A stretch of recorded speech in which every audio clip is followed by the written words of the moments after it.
তো গাইস আজকে দেখাবো যে কটা গাছের একটাও শেকড় নাই, যে কটা তুলছি সব মূল কেটে এবং তার গোড়াটা নষ্ট করে দেওয়া হয়েছে। তো দেখতে পাচ্ছেন আমার হাতে একটার পর একটা আমি এদিকে তুলতেই থাকছি।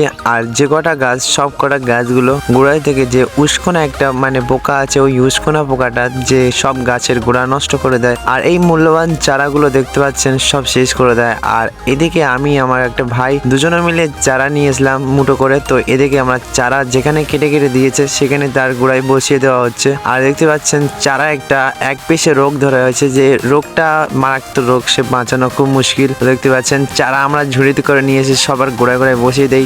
তারপর আমরা যেটা করি যে দুই ব্যারেল নিয়ে আমরা যে মেডিসিন মিশাচ্ছি, এদিকে মেডিসিন গুলো একদম পানির সাথে মিক্স করে নেই। তো এদিকে মেডিসিন গুলো মিক্স করার পূর্বে যে আমরা যে এতগুলো মেডিসিন একসাথে মিক্স না করলে কখনো এটা দেওয়া সম্ভব না। তো যদি আমরা মিক্স করে নিয়ে তারপরে রওনা দিলাম যে আমরা যে ওই খেতে যেখানে আমরা স্প্রে করব। দেখতে পাচ্ছেন তার আগে তার অনেকেই তারা স্প্রে করা শুরু করে দেয় তাদের মাঠে এরকম একটা খারাপের জন্য। তো দেখতে পাচ্ছেন আর সবাই স্প্রে করছে তাদের ভালোর জন্য। আর স্প্রে প্রতি ব্যারেলে প্রচুর খরচা আছে। আর এদিকে আমরা স্প্রে মেশিন এবং স্প্রে ব্যারেলটি নিয়ে কাঁধে করে নিয়ে আর রওনা দিলাম। তো এইদিকে আমরা আর কিছুক্ষণের মধ্যে স্প্রে করা শুরু করে দেই। তো এইদিকে আমার একটা ভাই স্প্রে করে, তার পিছু পিছু আমিও স্প্রে করা শুরু করে দিই সব গাছের দিকে গোড়া।